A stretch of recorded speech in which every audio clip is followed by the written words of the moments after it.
மானஸ் பக்கங்கள். Hi friends, இது மாலிகாவின் கேளுங்க கதை கேளுங்க. மானஸ் எழுதிய மலரே மௌனமா, அத்தியாயம் 24. சிவலிங்கம் கூறியதை கேட்டு தங்கமணியும் மலரும் ஒருவரை ஒருவர் ஆச்சரியமாக பார்த்து கொண்டனர். அவரோ செல்வத்தின் பதிலை எதிர்பார்க்காமல் அழைப்பை துண்டித்து விட்டார். மலரை பார்த்து, சொன்னது கேட்டு செல்ல, போய் தயாராகு என்றார். இல்லை மாமா, அவள் சொல்ல தொடங்கும் போதே சற்று தூரத்தில் மேஜை மேல் இருந்த அவளுடைய கைபேசி ஒலித்தது.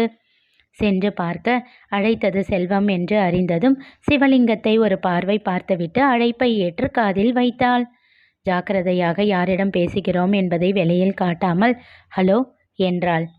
செல்வம் தான் சொல்ல வேண்டியதை சொல்லி முடித்ததும் சரி என்றதோடு நிறுத்திவிட்டு அழைப்பை துண்டித்தாள். பிறகு மீண்டும் சிவலிங்கத்திடம் வந்து, செல்வம் மாமா தான் வேண்டாம்னு சொல்லுதில்ல, அப்புறம் எதுக்கு போக சொல்கிறீங்க என்றாள். எதுக்குன்னு கேட்டால் என்ன அர்த்தம்? ஏற்கனவே ஏற்பாடு பண்ணது தானே. அப்போ சரி, நாங்கள் நைட்டுக்கு வெளியவே சாப்பிட்டுட்டு வந்துடுறோம். சட்டென்று எழுந்து கொண்டார்.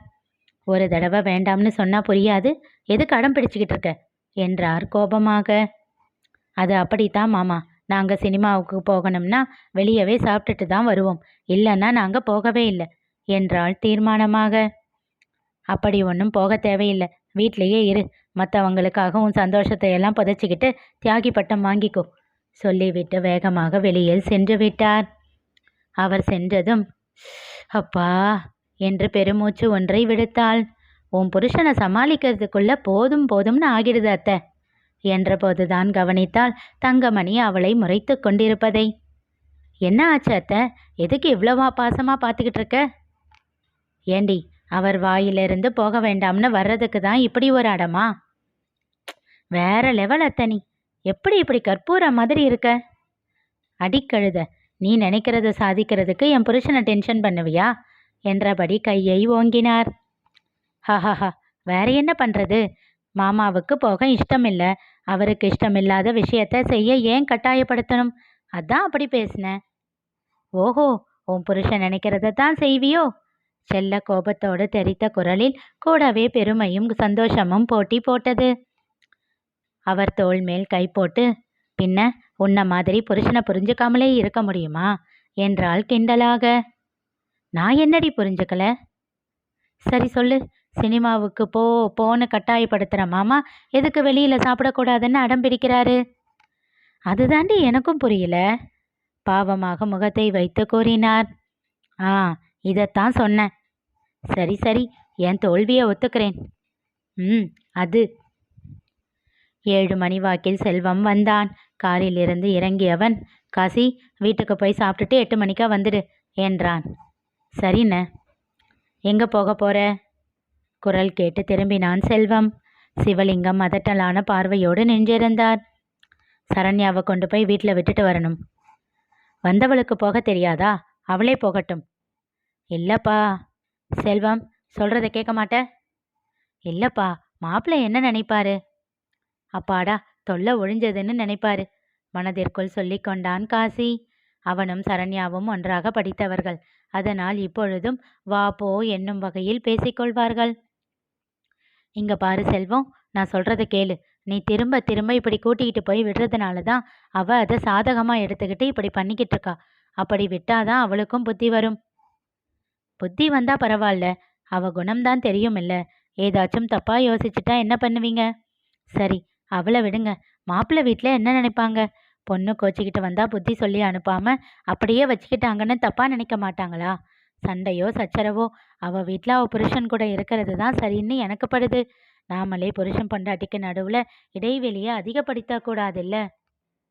நீ என்ன சொன்னாலும் எனக்கு இது சரின்னு தோணலை. அப்புறம் உன் இஷ்டம். இறுக்கமான குரலில் சொல்லிவிட்டு சென்று விட்டார்.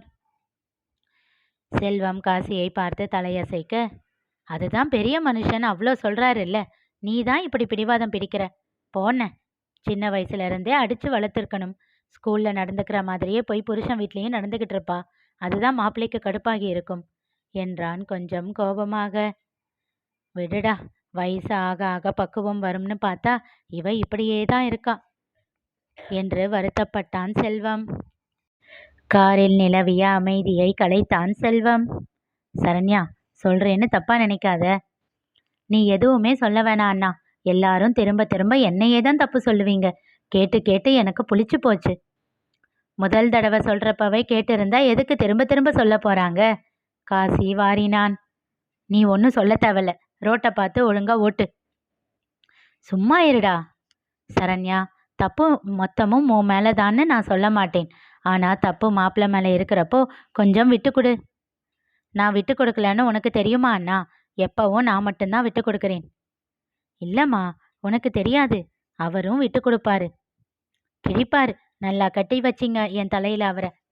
ஐய், உன்கிட்ட கேட்டுட்டு நீ தலையாட்டுனதுனால தானே கட்டி வச்சோம். ஆ, அவர் அழகா இருந்ததுல மயங்கிட்டேன், மெல்லிய குரலில் கூறினாள். வாய் பொத்தி சிரித்தான் காசி. இப்போ எதுக்கு சிரிக்கிற? உன் வேலையை மட்டும் உனக்கு பார்க்க தெரியாதா? காசி, சாரிண்ண. இதுல தப்பு என்ன இருக்கு சரண்யா?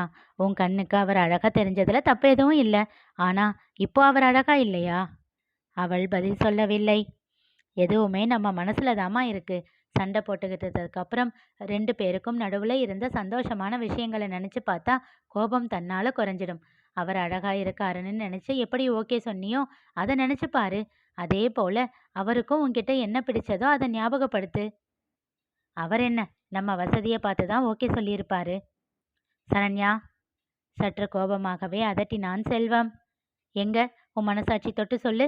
மாப்பிள்ளை காசுக்கு ஆசைப்படுறவரன்னு. அவர்கிட்ட குறை இருக்கும்போது நிச்சயமா நான் அவர்கிட்ட கேட்பேன். ஆனா இந்த விஷயத்துல நீ அவரை தப்பு சொன்னா நான் நம்ப மாட்டேன். அவள் தன் முகத்தை வெளியே பார்வையை பதித்தபடி திருப்பிக் கொண்டாள். செல்வம் சொல்வதில் தவறில்லை என்று அவளுக்கு தெரியும். அவன்தான் அவ்வப்போது சொல்கிறானே, அப்பா இந்த பொண்ணு வேணாம்ப்பா, பெரிய இடம், நம்ம குடும்பத்துக்கு ஒத்து வராதுப்பான்னு எங்க அப்பா கிட்ட தலைபாடா அடிச்சுக்கிட்டேன். கேட்டாரா அவரு? உன்னை நல்லா என் தலையில கட்டி வச்சிட்டாரு. அந்த வார்த்தைகளை நினைத்தபோது இப்போதும் மனதில் காயம் கொண்டாள். அவள் கண்கள் கலங்கி நீரை தேக்கி வைத்தன. என்னென்ன, இதுக்கு உன் தங்கச்சி கிட்ட இருந்து பதிலே காணும். உனக்கு என்ன பிரச்சனை? கை நீட்டி சம்பளம் வாங்குறவன் எந்த இலையில இருக்கணும்னு தெரியாதா? அவ்வார்த்தைகள் காசியின் மனதில் சுளீர் என்று தாக்கியது. அதற்கு மேல் அவன் வாயை திறக்கவில்லை. வீட்டில் கதவை திறந்த சதீஷ், வாங்க மச்சான் என்றான், முகத்தில் எதையும் காட்டிக்கொள்ளாமல். யாருங்க என்றவாறே வந்த ஆர்த்தி, வாப்பா என்று சிறு புன்னகையை உதிர்த்தாள். சரண்யா தன் பையை வைக்க தன் அறைக்குள் செல்ல, அங்கே ஹாலில் அமர்ந்திருந்த அவள் மகள்கள் இருவரும் சரண்யா உள்ளே சென்றதை உறுதி செய்து கொண்டு கொஞ்சமாக கையை உயர்த்தி ஹாய் மாமா என்றனர் மெல்லிய குரலில். அவனும் சிரித்தபடி கையசைத்தான். ஆர்த்தி அவனுக்கு குடிக்க தண்ணீர் கொடுத்தாள். அதற்கு மேல் அவள் எதுவும் தரமாட்டாள். ஒரு முறை செல்வத்திற்கு காஃபி கொண்டு வந்து கொடுத்துவிட, என் அண்ணன் கிட்ட நல்ல பேர் வாங்கி அவரையும் எனக்கு எதிராக திருப்ப பார்க்குறீங்களா என்று சரண்யா சண்டையிட்டதில் அன்றிலிருந்து அவள் எதுவும் தருவதில்லை. புவனேஷும் பசங்களும் மொட்டை மாடியில் இருக்காங்க, போய் கூட்டிகிட்டு வரேன் என்று விட்டு சதீஷ் சென்றான். அறையிலிருந்து வந்த சரண்யா, அண்ணா பால் கொண்டு வரேன் இரு என்று விட்டு சமையலறைக்கு சென்றாள். ஆர்த்தியின் மகள்களை தன் அருகில் அழைக்க இருவரும் ஆசையாக அவனிடம் ஓடி வந்தார்கள். எப்படி இருக்கீங்க மாமா? அவனுக்கு முந்திக் கொண்டு கேட்டார்கள். நல்லா இருக்கேன். நீங்க 2 பேரும் எப்படி இருக்கீங்க? எப்படி படிக்கிறீங்க? சூப்பரா இருக்கும், சூப்பரா படிக்கிறோம். 10 வயது பெண் பிரீதா அவன் மடியில் அமர்ந்து கொள்ள 13 வயது பெண் ஹரிதா அவன் அருகில் அமர்ந்து கொண்டாள். மாமா, போன எக்ஸாம்ல நான் ஃபர்ஸ்ட் ரேங்க். மாமா, நான் எஸ்ஏ காம்படிஷன்ல ஸ்கூல் ஃபர்ஸ்ட். இருவரும் போட்டி போட்டு கொண்டு கூறினார்கள். அப்படியா, சூப்பர். அப்போ அதுக்கு உங்க 2 பேருக்கும் ஏதாச்சும் கொடுக்கணுமே என்றவன் தன் பாக்கெட்டில் இருந்து 2 டெய்லி மில்க் சாக்லேட்டுகளை எடுத்து ஆளுக்கு ஒன்றென கொடுத்தான். ஐ, தேங்க்ஸ் மாமா என்று இருவரும் சொல்ல பிரீதா அவன் கன்னத்தில் முத்தம் வைத்தாள். மாடியில் இருந்து எல்லோரும் இறங்கும் சத்தம் கேட்கவும் இருவரும் வேகமாக சென்று தங்களிடத்திற்கு அமர்ந்து கொண்டனர். எப்படி இருக்கீங்கக்கா என்றான் செல்வம் ஆர்த்தியிடம். உங்க தங்கச்சி இருக்கும்போது யாரும் சந்தோஷமா இருக்க மாட்டாங்க என்றவாறே வந்து அமர்ந்தான் புவனேஷ். இனி நிகழப்போவது என்ன தெரிந்து கொள்ள தொடர்ந்து கேளுங்க, கதை கேளுங்க. மீண்டும் சந்திப்போம்.